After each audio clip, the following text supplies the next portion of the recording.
Glad you guys are along for this ride. Costa, Ali Rapp, the executive producer, Greg Todoroff, and of course, Sully. Oh, the jump shot. Try that one. Try. The jump. That is because, who do you have on the air today? Oh, we have Grdina. Oh, thank you. Greg's special sippy cup. Grdina, of course, is the CEO of Adamas One.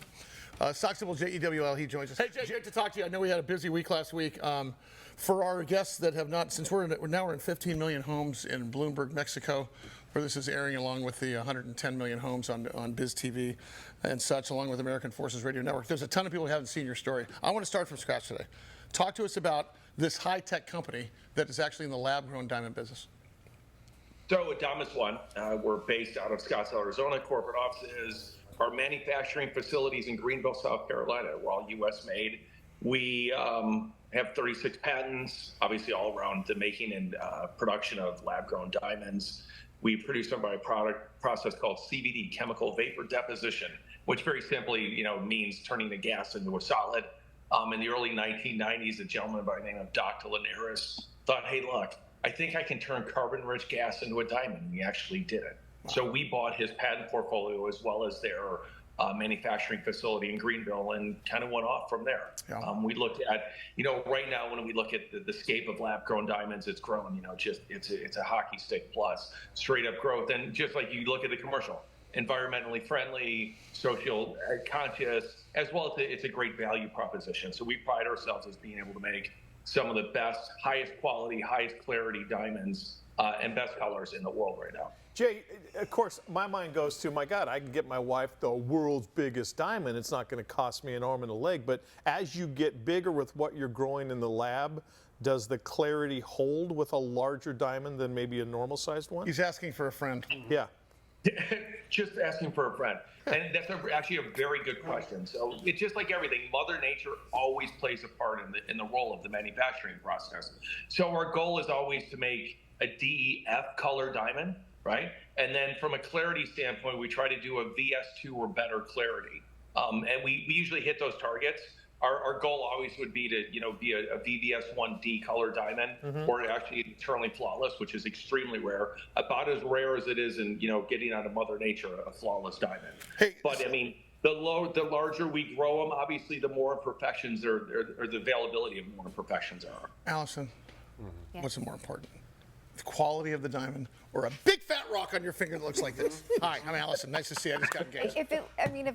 If big is great if it looks real. No, I wouldn't want someone to see a huge diamond on my hand and think, Now, was there a stigma with having too big of a diamond on your hand?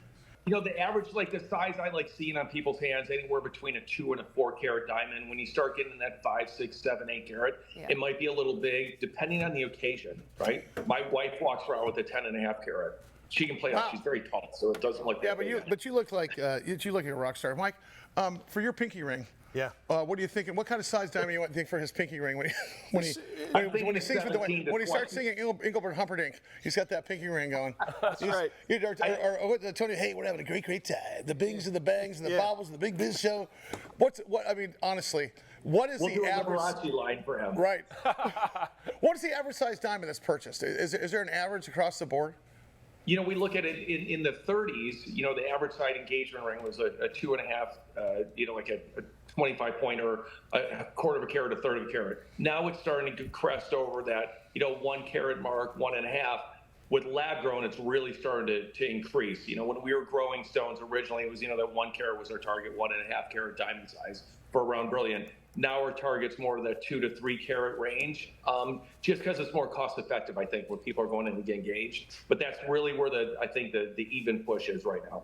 1.5 to 2, 2.5 is kind of the engagement size. Since we're talking about jewelry stores and retail jewelry, Allison was talking about your retail one, the LE Jolie. Do you have a question? Yeah, I want to know, what do you anticipate you'll be launching with? What types of pieces? We have everything pretty much designed, probably 90% of it right now. So we do the standards, obviously. We do all the tennis bracelets, tennis necklaces, some great solitaire. We do really beautiful engagement settings, some invisible halo settings underneath, as well as do earrings, some pendants we had designed. We did a really pretty flower And that's one of the ones that's going to be one of our signature pieces. And so when we look to launch, the eligible jewelry line early Q1, hopefully January, you'll see a ton of peaches. And then we'll start doing collabs with other designers and entertainers, and we'll really start pushing that line. Well, since I'm here, we'll be your brand ambassador. Just like that. Just like that. And all you have to do at the end of every segment go, and sponsored by Adamas. Adamas. See, we got a little jingle, we got a commercial. Jay, before we let you out, I got about a minute. What's next for you guys for the next quarter or so that you can actually divulge as you're a CEO of a publicly traded company? What's in the plan, sir? Obviously we just launched our Adamas technology sector. So we're going to push very, very hard. Everyone knows that diamonds are the hardest substance on the earth. What most people don't know, they are also the most thermal conductive substance on the earth as well.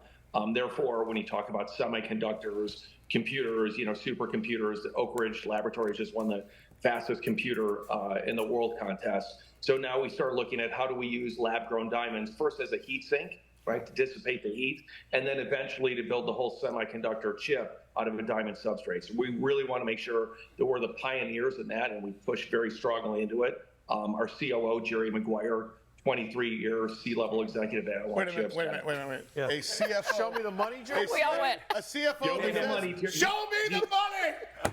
That's why they have no problem with collections. Jay, Their accounts receivable is like 2 days. Like they put everything out and he's got.